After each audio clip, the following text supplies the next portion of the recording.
Capítulo 74. Getsemaní.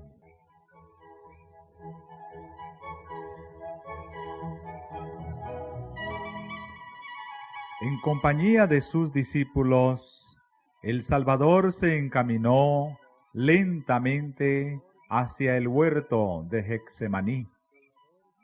La luna de Pascua, ancha y llena, resplandecía desde un cielo sin nubes.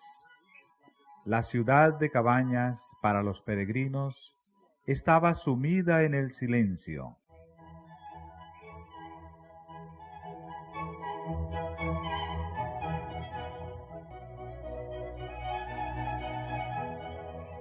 Jesús había estado conversando fervientemente con sus discípulos e instruyéndolos, pero al acercarse a Getsemaní, se fue sumiendo en un extraño silencio. Con frecuencia había visitado este lugar para meditar y orar, pero nunca con un corazón tan lleno de tristeza como esta noche de su última agonía. Toda su vida en la tierra había andado en la presencia de Dios. Mientras se hallaba en conflicto con hombres animados por el mismo espíritu de Satanás, pudo decir: el que me envió conmigo está. No me ha dejado solo el Padre, porque yo lo que a él agrada hago siempre. Pero ahora le parecía estar excluido de la luz de la presencia sostenedora de Dios. Ahora se contaba con los transgresores. Debía llevar la culpabilidad de la humanidad caída. Sobre el que no conoció pecado, debía ponerse la iniquidad de todos nosotros. Tan terrible le parece el pecado, tan grande el peso de la culpabilidad que debe llevar, que está tentado a temer que quedará privado para siempre del amor de su Padre. Sintiendo cuán terrible es la ira de Dios contra la transgresión, exclama: mi alma está muy triste hasta la muerte.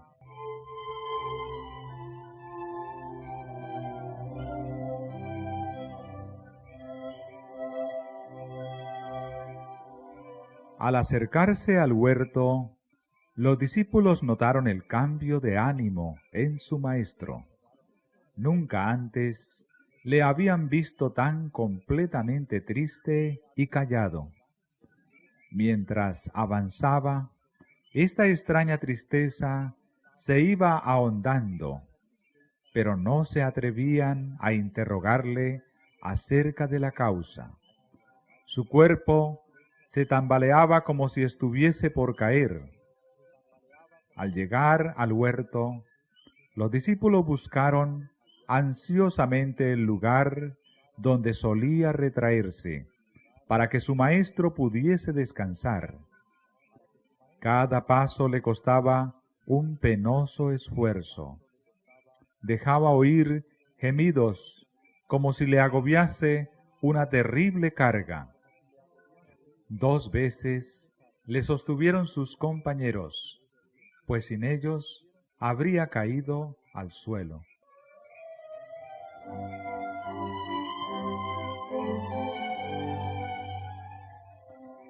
Cerca de la entrada del huerto, Jesús dejó a todos sus discípulos, menos 3, rogándoles que orasen por sí mismos y por él. Acompañado de Pedro, Santiago y Juan, entró en los lugares más retirados. Estos 3 discípulos eran los compañeros más íntimos de Cristo. Habían contemplado su gloria en el monte de la Transfiguración. Habían visto a Moisés y Elías conversar con él. Habían oído la voz del cielo y ahora en su grande lucha, Cristo deseaba su presencia inmediata. Con frecuencia, habían pasado la noche con él en este retiro.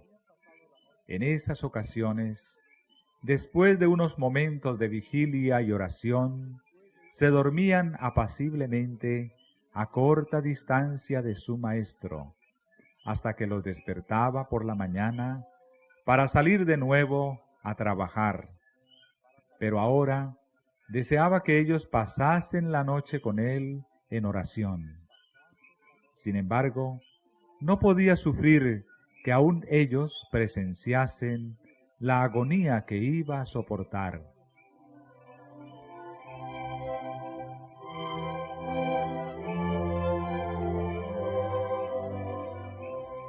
«Quedaos aquí», dijo, «y velad conmigo».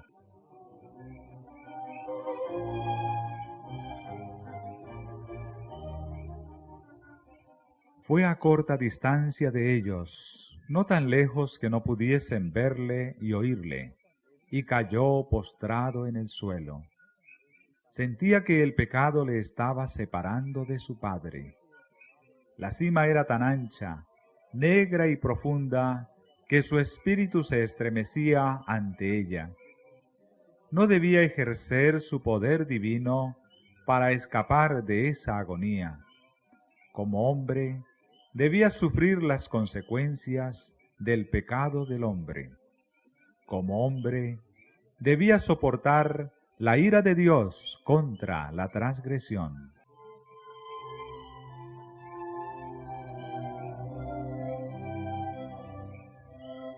Cristo asumía ahora una actitud diferente de la que jamás asumiera antes.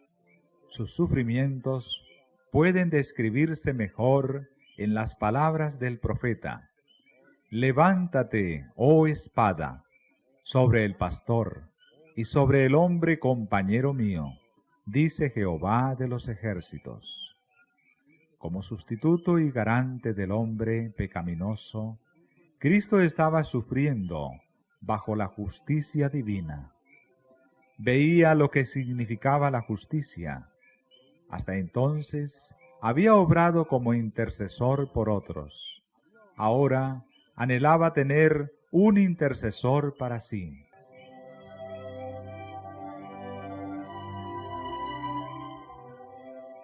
Sintiendo quebrantada su unidad con el Padre, temía que su naturaleza humana no pudiese soportar el venidero conflicto con las potestades de las tinieblas. En el desierto de la tentación había estado en juego el destino de la raza humana. Cristo había vencido entonces. Ahora el tentador había acudido a la última y terrible lucha, para la cual se había estado preparando durante los 3 años del ministerio de Cristo. Para él todo estaba en juego. Si fracasaba aquí, perdía su esperanza de dominio. En los reinos del mundo llegarían a ser finalmente de Cristo. Él mismo sería derribado y desechado. Pero si podía vencer a Cristo, la tierra llegaría a ser el reino de Satanás, y la familia humana estaría para siempre en su poder. Frente a las consecuencias posibles del conflicto, embargaba el alma de Cristo el temor de quedar separado de Dios. Satanás le decía que si se hacía garante de un mundo pecaminoso, la separación sería eterna. Quedaría identificado con el reino de Satanás y nunca más sería uno con Dios.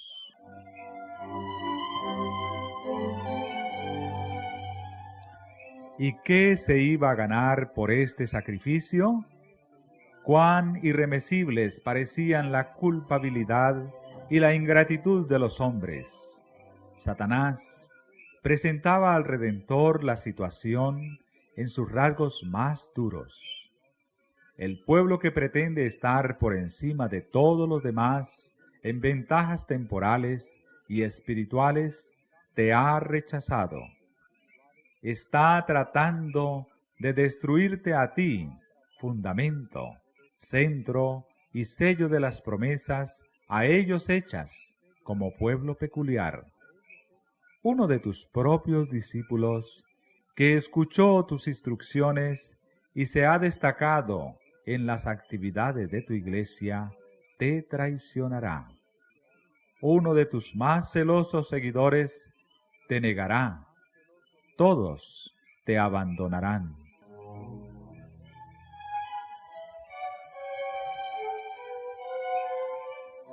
Todo el ser de Cristo aborrecía este pensamiento, que aquellos a quienes se había comprometido a salvar, aquellos a quienes amaba tanto, se uniesen a las maquinaciones de Satanás. Esto traspasaba su alma. El conflicto era terrible. Se medía por la culpabilidad de su nación, de sus acusadores y su traidor, por la de un mundo que yacía en la iniquidad. Los pecados de los hombres descansaban pesadamente sobre Cristo, y el sentimiento de la ira de Dios contra el pecado abrumaba su vida.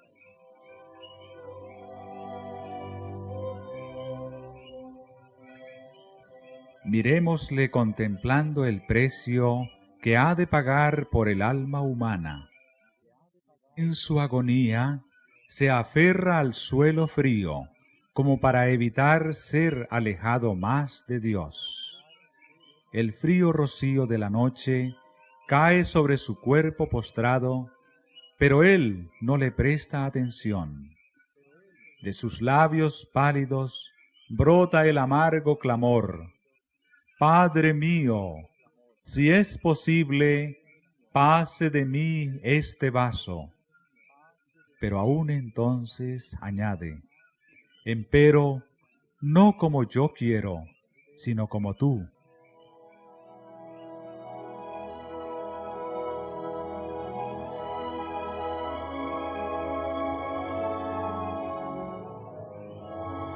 El corazón humano anhela simpatía en el sufrimiento.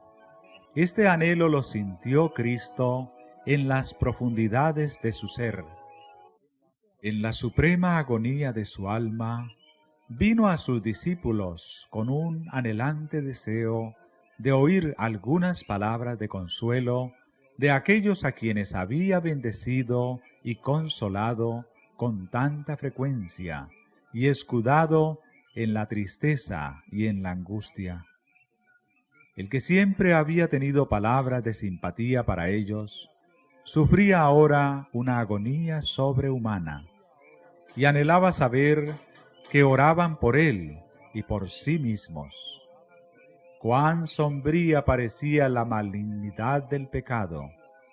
Era terrible la tentación de dejar a la familia humana soportar las consecuencias de su propia culpabilidad, mientras él permaneciese inocente delante de Dios. Si tan solo pudiera saber que sus discípulos comprendían y apreciaban esto, se sentiría fortalecido.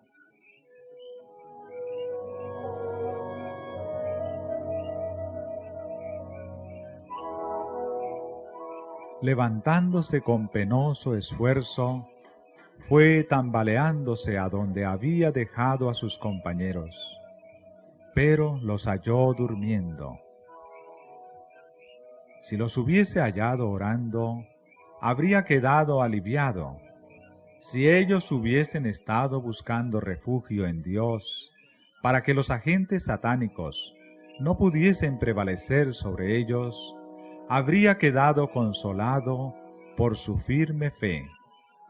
Pero no habían escuchado la amonestación repetida: velad y orad. Al principio los había afligido mucho el ver a su maestro, generalmente tan sereno y digno, luchar con una tristeza incomprensible. Habían orado al oír los fuertes clamores del que sufría. No se proponían abandonar a su Señor, pero parecían paralizados por un estupor que podrían haber sacudido si hubiesen continuado suplicando a Dios. No comprendían la necesidad de velar y orar fervientemente para resistir la tentación.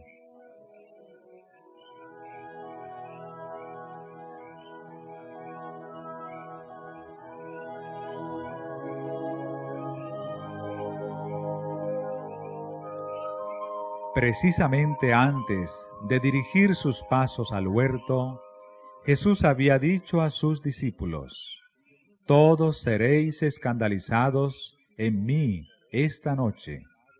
Ellos le habían asegurado enérgicamente que irían con él a la cárcel y a la muerte. Y el pobre Pedro, en su suficiencia propia, había añadido: «Aunque todos sean escandalizados, mas no yo». Pero los discípulos confiaban en sí mismos. No miraron al poderoso auxiliador como Cristo les había aconsejado que lo hiciesen. Así que cuanto más necesitaba el Salvador su simpatía y oraciones, los halló dormidos. Pedro mismo estaba durmiendo.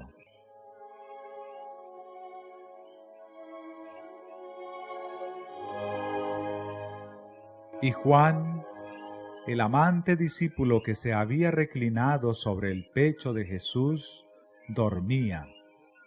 Ciertamente el amor de Juan por su maestro debiera haberlo mantenido despierto. Sus fervientes oraciones debieran haberse mezclado con las de su amado Salvador en el momento de su suprema tristeza. El Redentor había pasado noches enteras orando por sus discípulos, para que su fe no faltase. Si Jesús hubiese dirigido a Santiago y a Juan la pregunta que les había dirigido una vez: ¿podéis beber el vaso que yo he de beber y ser bautizados del bautismo de que yo soy bautizado? No se habrían atrevido a contestar: podemos.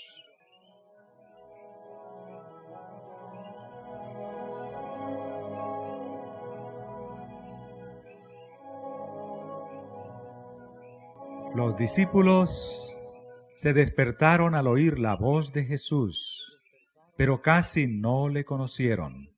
Tan cambiado por la angustia había quedado su rostro. Dirigiéndose a Pedro, Jesús dijo: «Simón, ¿duermes tú? ¿No has podido velar una sola hora? Velad y orad, para que no entréis en tentación. El espíritu a la verdad está pronto, mas la carne es débil». La debilidad de sus discípulos despertó la simpatía de Jesús. Temió que no pudiesen soportar la prueba que iba a sobrevenirles en la hora de su entrega y muerte. No los reprendió, sino dijo: «Velad y orad, para que no entréis en tentación».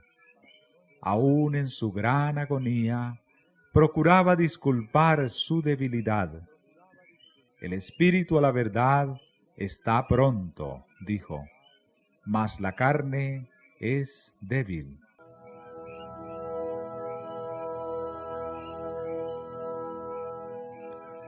El Hijo de Dios volvió a quedar presa de agonía sobrehumana, y tambaleándose volvió agotado al lugar de su primera lucha. Su sufrimiento era aún mayor que antes.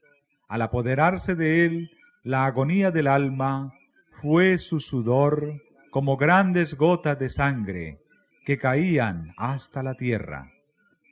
Los cipreses y las palmeras eran los testigos silenciosos de su angustia.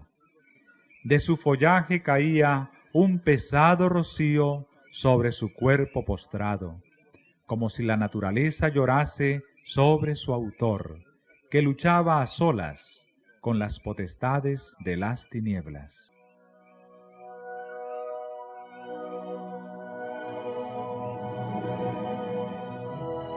Poco tiempo antes, Jesús había estado de pie como un cedro poderoso, presintiendo la tormenta de oposición que agotaba su furia contra él.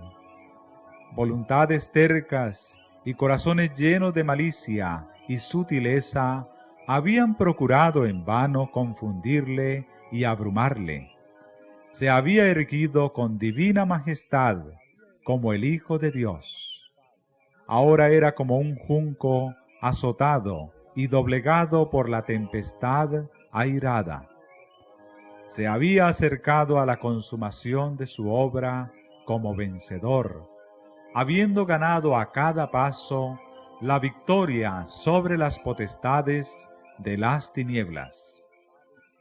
Como ya glorificado, había aseverado su unidad con Dios. En acentos firmes había elevado sus cantos de alabanza. Había dirigido a sus discípulos palabras de estímulo y ternura. Pero ya había llegado la hora de la potestad de las tinieblas. Su voz se oía en el tranquilo aire nocturno, no en tonos de triunfo, sino impregnada de angustia humana. Estas palabras del Salvador llegaban a los oídos de los soñolientos discípulos. Padre mío, si no puede este vaso pasar de mí sin que yo lo beba, hágase tu voluntad.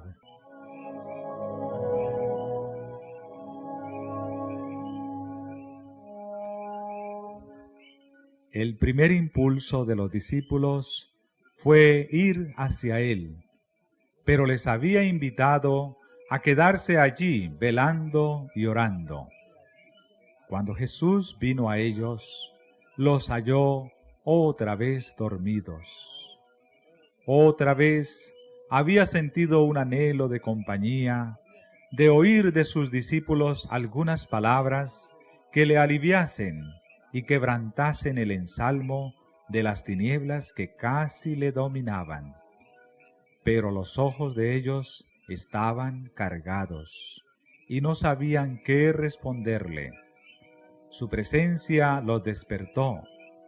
Vieron su rostro surcado por el sangriento sudor de la agonía y se llenaron de temor. No podían comprender su angustia mental. Tan desfigurado era su aspecto más que el de cualquier hombre, y su forma más que la de los hijos de Adán.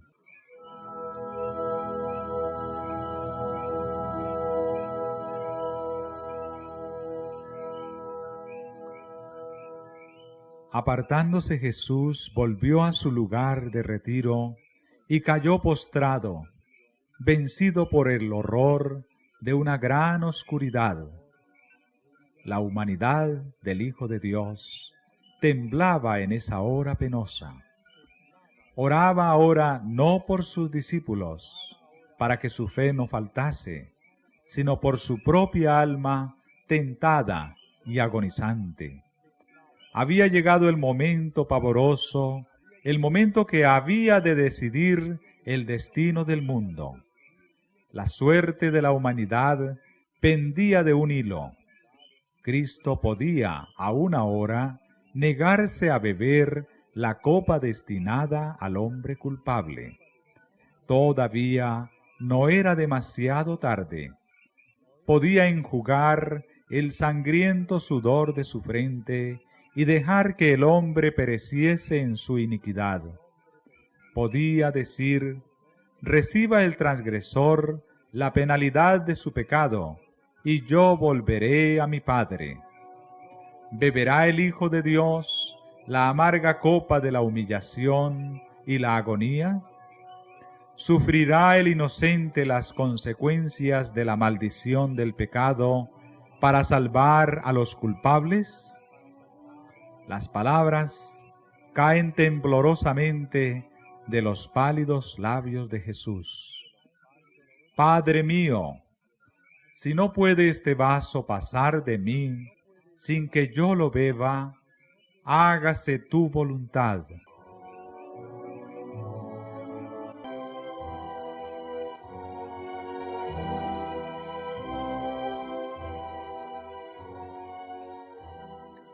Tres veces repitió esta oración. Tres veces rehuyó su humanidad el último y culminante sacrificio, pero ahora surge delante del Redentor del mundo la historia de la familia humana. Ve que los transgresores de la ley, abandonados a sí mismos, tendrían que perecer. Ve la impotencia del hombre, ve el poder del pecado. Los ayes y lamentos de un mundo condenado surgen delante de él. Contempla la suerte que le tocaría y su decisión queda hecha. Salvará al hombre, sea cual fuere el costo. Acepta su bautismo de sangre, a fin de que por él los millones que perecen puedan obtener vida eterna. Dejó los atrios celestiales, donde todo es pureza, felicidad y gloria, para salvar a la oveja perdida, al mundo que cayó por la transgresión, y no se apartará de su misión. Hará propiciación por una raza que quiso pecar. Su oración expresa ahora solamente su misión. Si no puede este vaso pasar de mí sin que yo lo beba, hágase tu voluntad.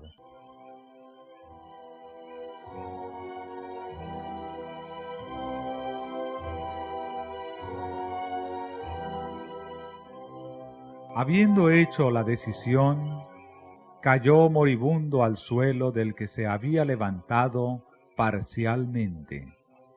¿Dónde estaban ahora sus discípulos para poner tiernamente sus manos bajo la cabeza de su maestro desmayado y bañar esa frente desfigurada, en verdad, más que la de los hijos de los hombres? El Salvador pisó solo el lagar, y no hubo nadie del pueblo con él.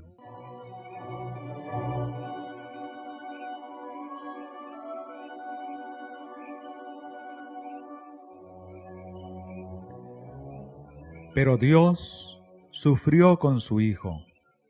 Los ángeles contemplaron la agonía del Salvador, vieron a su Señor rodeado por las legiones de las fuerzas satánicas y su naturaleza abrumada por un pavor misterioso que lo hacía estremecerse. Hubo silencio en el cielo, ningún arpa vibraba.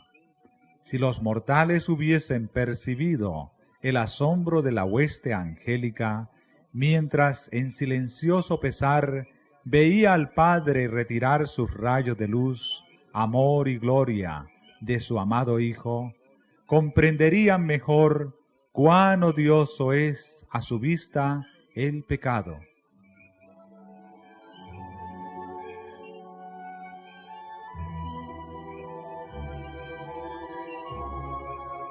Los mundos que no habían caído y los ángeles celestiales habían mirado con intenso interés mientras el conflicto se acercaba a su fin. Satanás y su confederación del mal, las legiones de la apostasía, presenciaban atentamente esta gran crisis de la obra de redención. Las potestades del bien y del mal esperaban para ver qué respuesta recibiría la oración 3 veces repetida por Cristo. Los ángeles habían anhelado llevar alivio al divino doliente, pero esto no podía ser. Ninguna vía de escape había para el Hijo de Dios. En esta terrible crisis, cuando todo estaba en juego, cuando la copa misteriosa temblaba en la mano del doliente, los cielos se abrieron. Una luz resplandeció de en medio de la tempestuosa oscuridad de esa hora crítica, y el poderoso ángel que está en la presencia de Dios, ocupando el lugar del cual cayó Satanás, vino al lado de Cristo. No vino para quitar de su mano la copa, sino para fortalecerle, a fin de que pudiese beberla, asegurado del amor de su Padre. Vino para dar poder al suplicante divino humano. Le mostró los cielos abiertos y le habló de las almas que se salvarían como resultado de sus sufrimientos. Le aseguró que su Padre es mayor y más poderoso que Satanás, que su muerte ocasionaría la derrota completa de Satanás, y que el reino de este mundo sería dado a los santos del Altísimo. Le dijo que vería el trabajo de su alma y quedaría satisfecho, porque vería una multitud de seres humanos salvados, eternamente salvos.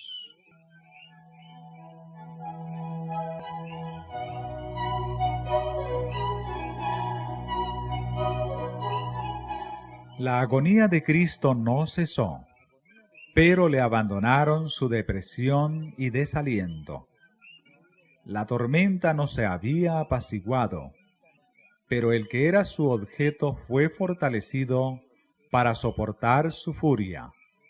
Salió de la prueba sereno y henchido de calma. Una paz celestial se leía en su rostro manchado de sangre. Había soportado lo que ningún ser humano hubiera podido soportar, porque había gustado los sufrimientos de la muerte por todos los hombres.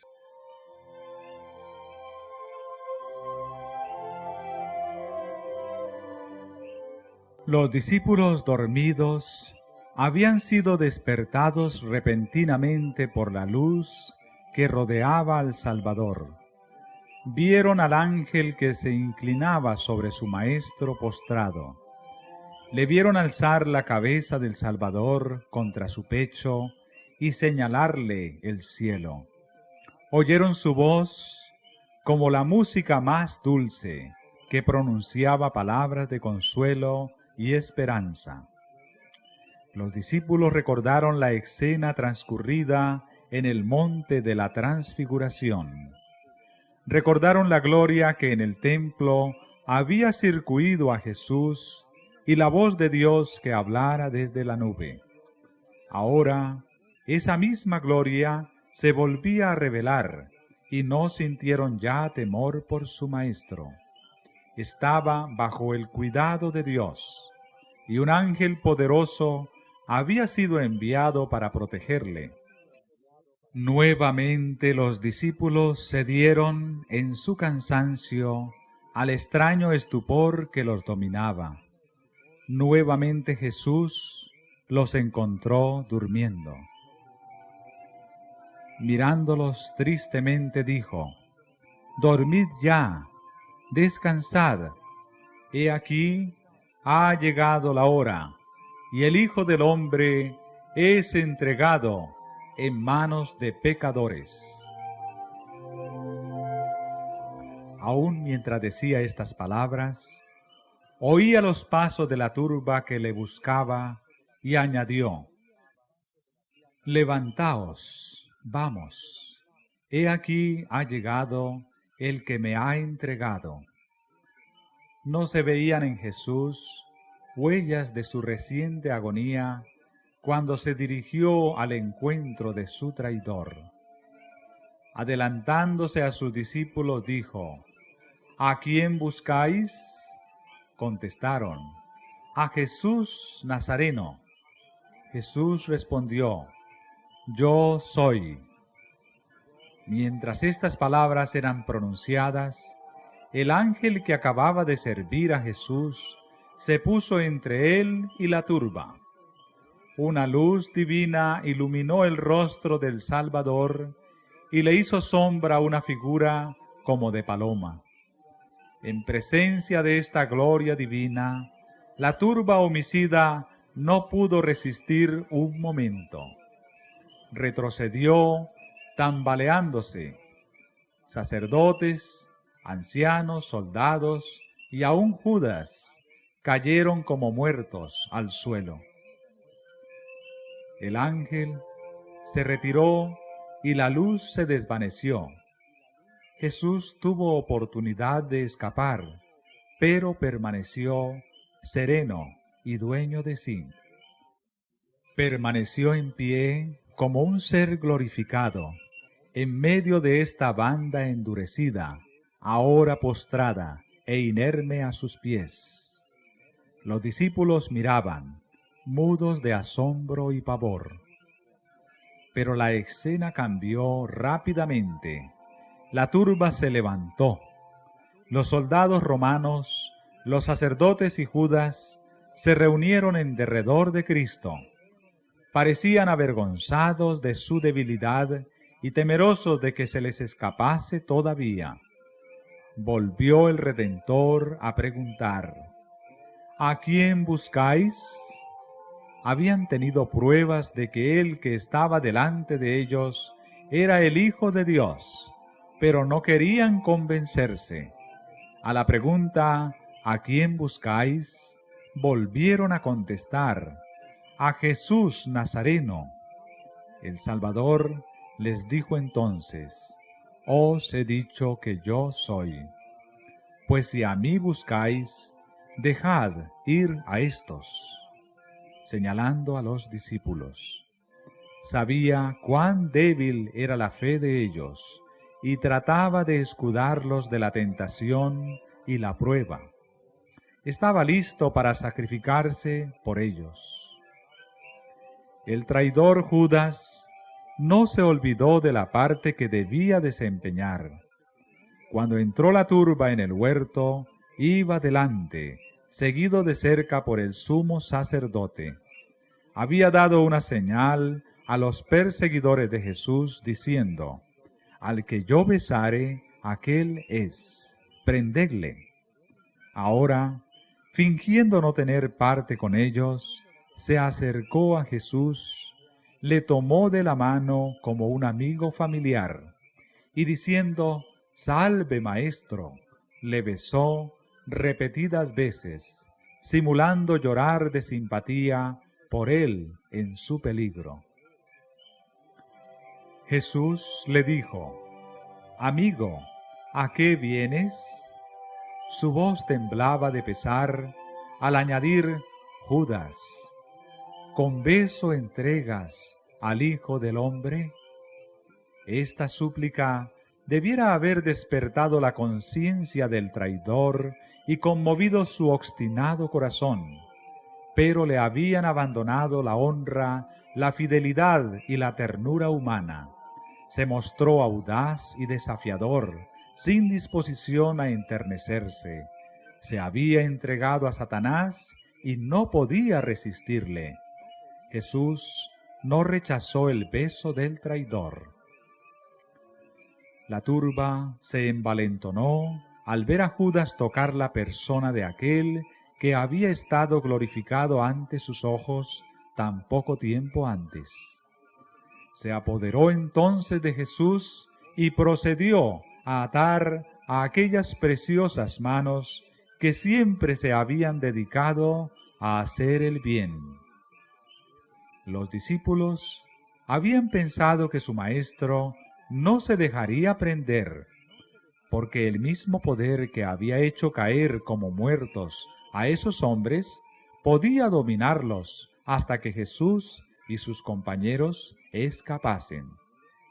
Se quedaron chasqueados e indignados al ver sacar las cuerdas para atar las manos de aquel a quien amaban.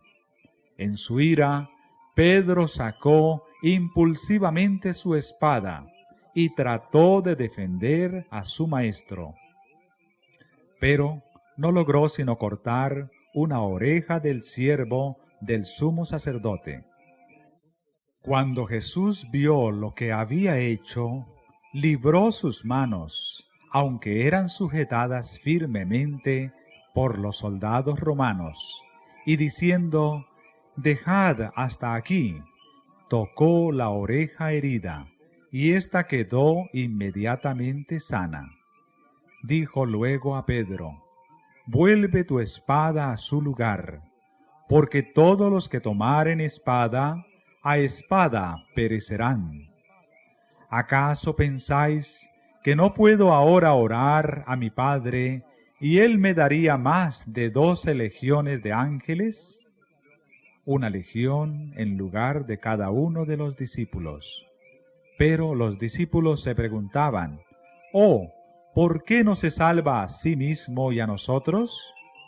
Contestando a su pensamiento inexpresado, añadió: «¿Cómo pues se cumplirían las Escrituras que así conviene que sea hecho? El vaso que el Padre me ha dado, ¿no lo tengo de beber?». La dignidad oficial de los dirigentes judíos no les había impedido unirse al perseguimiento de Jesús. Su arresto era un asunto demasiado importante para confiarlo a subordinados. Así que los astutos sacerdotes y ancianos se habían unido a la policía del templo y a la turba para seguir a Judas hasta Getsemaní. ¡Qué compañía para estos dignatarios! Una turba ávida de excitación y armada con toda clase de instrumentos, como para perseguir a una fiera. Volviéndose a los sacerdotes y ancianos, Jesús fijó sobre ellos su mirada escrutadora. Mientras viviesen, no se olvidarían de las palabras que pronunciara. Eran como agudas saetas del Todopoderoso. Con dignidad dijo: «Salisteis contra mí con espadas y palos, como contra un ladrón». Día tras día estaba sentado enseñando en el templo. Tuvisteis toda oportunidad de echarme mano y nada hicisteis. La noche se adapta mejor para vuestra obra. Esta es vuestra hora y la potestad de las tinieblas. Los discípulos quedaron aterrorizados al ver que Jesús permitía que se le prendiese y atase. Se ofendieron porque sufría esta humillación para sí y para ellos. No podían comprender su conducta y le inculpaban por someterse a la turba. En su indignación y temor, Pedro propuso que se salvasen a sí mismos. Siguiendo esta sugestión, todos los discípulos huyeron dejándole. Pero Cristo había predicho esta deserción. He aquí, había dicho: «La hora viene, y ha venido, que seréis esparcidos cada uno por su parte, y me dejaréis solo. Mas no estoy solo, porque el Padre está conmigo».